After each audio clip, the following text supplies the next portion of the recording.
16. 히브리인들이 야훼 하나님 아론의 지팡이는 증거구 앞으로 도로 가져다가 거기 간직하여 패역한 자에 대한 표징이 되게 하여 민 17십. 성서는 히브리인들의 신관이 오롯하게 담겨 있다. 야훼 하나님은 모세에게 계시된 인간의 본질과 히브리인들의 신관을 명확히 해준다. 나는 나다가 그대로 반영된 신의 명칭이 야훼 하나님이다. 성서의 야훼 하나님은 히브리인들의 성전 신앙과 법궤에서 구체화된다. 법궤 신앙은 나는 나다의 실체를 매우 상징적 언어를 동원해 세밀하게 드러내준다. 나는 나다, 곧 야훼 하나님은 어떤 형상으로도 그릴 수 없는 그림이다. 다만 상징 언어로 표현해 본다면 아론의 싹난 지팡이여 만나며 증거구다. 지팡이는 왕권을 상징하는 홀이다. 아론의 지팡이는 증거구 앞으로 도로 가져다가 거기 간직하여 패역한 자에 대한 표징이 되게 하여 민 17십. 고라의 자손이 반역을 일으키고 이스라엘 백성들이 모세와 아론에 대한 불만이 많아지자 12지파의 각 두령마다 지팡이 하나씩을 가지고 나와 증거구 앞에 두게 한다. 내가 택한 자의 지팡이에는 싹이 나리니 의 예언대로 이튿날 레위 집을 위하여 낸 아론의 지팡이에 운이 돋고 순이 나고 꽃이 피어서 살구 열매가 맺힌다. 아론의 지팡이는 언약궤 안에 만나를 담은 금 항아리와 그리고 십계명을 새긴 두 돌판과 함께 담긴다. 이로써 소위 법궤가 완성된다. 지성소의 핵심은 세 가지 귀물로 상징되고 있다. 지성소는 야훼 하나님이 머무는 하나님의 좌소다. 법궤 위에는 두 그룹의 천사가 있고 거기가 속죄소기도 하다. 야훼 하나님을 풀어서 설명하면 법궤인 셈이다. 야훼 하나님은 아론의 지팡이, 만나, 증거궤로 설명된다는 점이다. 아론의 지팡이는 모세의 지팡이다. 모세의 지팡이는 바로의 지팡이와 극명하게 대비된다. 바로의 지팡이는 힘과 권력 지형의 상징이다. 모세의 지팡이 역시 지도자의 권세를 상징한다. 그러나 모세의 지팡이는 애굽 술사들의 뱀을 잡아먹는 지팡이다. 히브리인들의 이야기 구성에 등장하는 모세의 지팡이는 바로의 권세와는 다른 양태임을 비유한다. 모름지기 지도자의 권력과 힘은 백성들에게서 나온다. 백성들은 지혜를 가진 자에게 굴복하고 권위에 복종한다. 세상의 모든 지혜는 위계 질서를 만들고 계급을 형성한다. 애굽 술사들의 뱀은 바로의 지혜를 상징한다. 뱀은 권력 의지의 상징이고 바로의 왕권인지 파니와 호를 비유하고 있다. 인간은 본질적으로 권력 의지를 지향한다. 성서는 단호하게 그 권력 의지는 비본질이고 비존재라고 선언하고 있는 책이다. 권력 의지를 상징하는 뱀을 잡아먹는 또 다른 뱀이 모세의 지팡이여 아론의 싹난 지팡이다. 어머니의 모성은 모세의 지팡이를 설명해주는 한 예가 될 수 있다. 누군가 세상의 권력을 움켜쥐고 있다 해도 그 권력으로 어머니의 사랑의 권위를 짓밟을 수 없다. 세상에서 구가하는 철옹성 같은 힘의 권력도 부모의 권위를 찍어 누를 수 없는 것처럼 사랑의 에너지는 아들이 세상에서 구가하는 권력의 힘을 무장해제시킨다. 자녀와의 관계에서 부모의 지혜가 세상의 지혜를 이기는 모습이다. 권력의 힘으로 부모를 대하는 자녀는 없다는 뜻이다. 아들을 낳으면 모성의 가슴에는 아이의 먹거리인 젖이 철철 넘친다. 만나의 상징이다. 젖만 먹이는 게 아니라 점차 분명하고 선명한 언어로 생명의 세계를 증거한다. 십계명으로 상징되는 진리의 세계가 어머니의 마음에 새겨져 있고 그것이 성장하는 아들에게 전달된다. 여러 가지 모양과 언어로 전달된다. 히브리 성서는 이 같은 세 상징을 통해 야훼 하나님을 계시한다. 따라서 야훼 하나님은 나는 나다를 계시하고 나는 나다는 지팡이와 만나와 증거로 드러나게 된다는 점이다. 우리의 삶은 지팡이와 만나와 증거판 곧 로고스로 드러나고 그렇게 드러나는 모습이 야훼 하나님이며 곧 나이고 존재의 본질이다. 우리의 삶은 본질과 비본질의 싸움이며 존재와 비존재의 다툼이다. 존재에 드러남은 비존재의 고통을 말끔하게 소거한다. 하여 속죄소다. 히브리인들은 이를 일러 야훼 하나님이라 칭한다. 12지파와 성전의 구조. 창세기에는 에덴 이야기의 변주곡으로 아브라함과 이삭과 야곱 이야기가 등장한다. 야곱은 12아들을 낳고 유대민족의 12지파를 형성한다. 12는 성서의 숫자 중 뼈대와 골격을 이루는 상징어가 된다. 그 12지파는 1만 2천씩 대오를 형성해 성막을 에워싸고 광야를 지난다. 이 이야기는 신약의 12제자와 함께 요한계시록 묵시 문학의 상징 숫자에 그대로 등장한다. 12지파 이야기 구조는 변하지 않는다. 다만 구약에 등장하는 단 지파와 에브라임 지파가 요한계시록엔 등장하지 않고 요셉 지파와 레위 지파로 12를 형성한다.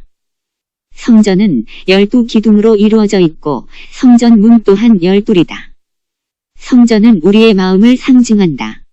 마음 공부란 무엇일까? 마음을 비우는 명상이 마음 공부일까? 마음을 가라앉히고 마음을 다스리는 게 마음 공부일까? 마음의 구조는 어떻게 이루어진 것일까? 마음은 왜 아픈 걸까? 마음은 왜 괴롭거나 슬프고 혹은 기쁜 걸까? 마음은 왜 경직되기도 하고 또 부드럽게 풀리기도 할까? 마음은 왜 희노애락의 바탕이 되고 혹은 희노애락이 춤추는 무대가 되는 걸까? 마음은 그 모양이 어떠하기에 청결하기도 하고 혹은 더럽기도 한 걸까? 굳게 닫힌 마음의 문은 어느 때 활짝 열리고 또 닫히는 걸까? 도대체 마음이라는 것의 실체는 무엇이란 말인가? 사람마다 마음의 모양이 다 다르며 동시에 같다. 마음은 어떤 실체이기에 무한한 창조의 근원이여 아비가 되는 걸까? 창조의 에너지가 분출되기도 하는 까닭이 어디에 있을까?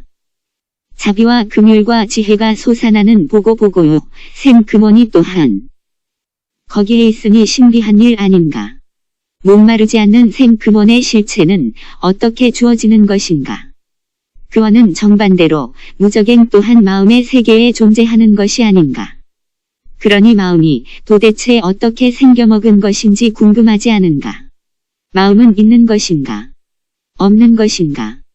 서양 철학이 말하는 존재라는 것의 실체는 마음과는 무관한 것인가? 사람들은 마음이 통해야 한다거나 터놓고 얘기해보자는 말을 무수히도 많이 사용한다. 마음의 벽이 있어 소통이 되지 않는 것이 얼마나 답답하고 숨 막히는 것일까? 마음은 물리적인 것과도 다르고 보이는 것만으로 설명할 수 없는 것이다. 예루살렘 성전은 마음의 구조를 반영한 옛사람들의 건축물이다. 예루살렘 성전은 두 종류가 있다. 하늘의 예루살렘과 땅에 있는 예루살렘이다. 마음도 마찬가지다. 처음 사람이 구성하는 마음과 새로 태어난 마음의 세계가 있다. 처음 사람이 구성하는 마음의 구조와 새로 태어난 사람의 마음의 구조는 서로 평행을 이룬다. 처음 사람의 마음의 구조도 12기둥이고 새로 태어난 사람의 마음의 구조도 12기둥으로 이루어져 있다. 다만 새로 태어난 마음의 12기둥에는 단 지파와 에브라임 지파가 빠지고 레위 지파와 요셉 지파가 기둥으로 참여한다. 놀라운 일 아닌가? 단 지파와 에브라임 지파가 요한계시록 7장에 등장하지 않는 이유가 어디에 있을까? 성서의 숨은 코드를 읽어내야 한다. 단 지파에서 적그리스도가 태어날 것이기 때문에 요한계시록에서 사라졌을 것이라는 식의 주석서들은 하늘의 예루살렘, 두 번째 태어난 마음의 실체를 도무지 읽어내지 못하기 때문에 그 같은 표현을 하는 것에 불과하다. 단 지파와 에브라임 지파는 처음 예루살렘을 떠받치는 기둥이지 위에 있는 예루살렘을 떠받치는 기둥이 단언컨대 아니다. 처음 사람의 특징은 지식을 중심으로 심판의 칼을 휘두르는 계특징이며 그로 인해 자신의 정체성을 형성해간다. 단지파가 기둥으로 참여하는 이유다. 단지파는 심판을 의미한다. 동시에 에브라임 지파의 상징성은 수고한 땅에서 창성케 한다는 에브라임의 이름이 의미하는 것처럼 지상가치가 소유해 있고 번성해 있다. 지식은 심판을 낳고 힘을 배양해서 궁극적으로 번성의 방점을 찍는다. 마음은 그렇게 형성되고 구조화된다. 요한계시록에 등장하는 12지파는 두 번째 사람의 마음을 상징한다. 여기서 단지파와 에브라임 지파가 빠지는 까닭은 지식을 토대로 한 선악의 심판으로 자신의 정체성을 세워나가지 않기 때문이고, 이 땅에서의 소유의 목매는 삶을 우선 가치로 두는 것이 지나간다는 뜻이다. 심판 대신 제사장의 삶이 기둥으로 참여한다. 레위 지파가 새로운 마음의 기둥으로 참여하는 까닭이라 하겠다.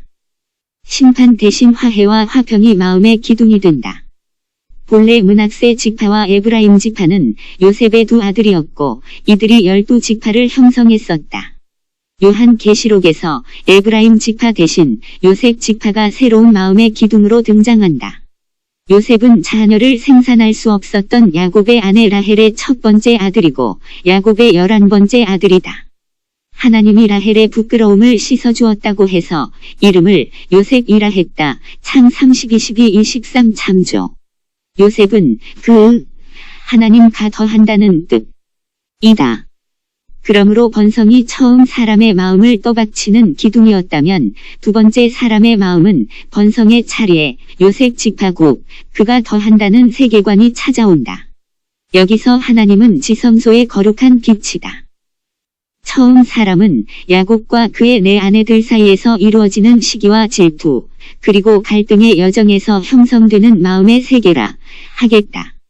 야곱의 12아들이 지파로 등장하는 성서의 이야기는 처음 사람 인생의 마음을 반영해주는 이야기 방식이다. 불교는 유식철학의 설명 방식이 독특하다. 안, 이, 비, 설, 신, 의 60과 말라식 70, 아르아식 80, 아마라식 90으로 마음의 세계에 대한 탁월한 통찰력을 보여준다. 오감과 의식의 작용이 마음의 구조를 설명하는 단초가 된다. 본서, 청결한 마음 참조. 성서가 말하는 성전의 12기둥과 12구조는 무엇을 의미하는 걸까? 마음은 육체의 구조를 동시에 투영한다. 마음의 구조는 육체의 구조와도 평행을 이루고 있다는 점이다. 육체는 12계통으로 그 몸이 이루어져 있고 동양의 한의학에서 말하는 경락 또한 12로 이루어져 있다. 우리 몸이 그렇게 구성되어 있듯 마음 또한 그렇게 이루어져 있다. 마음의 피부가 베이면 상처를 입는다. 마음의 소화계가 소화를 하지 못하면 체하게 마련이고 마음의 장기에서 제대로 흡수하고 배설하지 못하면 마음은 병들게 마련이다. 마음의 혈관계의 혈류가 제대로 돌지 못하면 냉랭한 한기가 돌게 마련이고 분위기는 썰렁해진다. 각종 순환계가 막히고 만다. 마음의 호흡계가 제대로 작동하지 않으면 숨 막혀 질식하게 된다. 마음의 생식계가 작동하지 않으면 새로운 마음을 낳을 수 없고 계보를 이어갈 수 없다. 마음의 골격계가 튼튼하지 않으면 쉽게 무너지고 절망하게 된다. 마음에도 자율신경이 있고 교감신경과 부교감신경이 있다는 사실을 이해할 수 있는가? 마음도 양식을 먹어야 하고 또 배설해야 한다. 성전의 기둥은 12로 이루어져 있다. 옛사람들의 영적 통찰력에 의해 마음의 세계를 그린 그림이 성전 이야기인 셈이다. 오늘날은 도대체 마음에 대해 무지하다. 마음 공부는 가부좌와 명상으로 대체되고 있으니 더욱 오리무중 안개 속이다. 요한계시록은 마음의 세계에서 이루어지고 있는 전쟁과 평화의 기록이다. 하늘과 땅의 이야기들로 가득한 덮인 책이여 봉한 우물이다.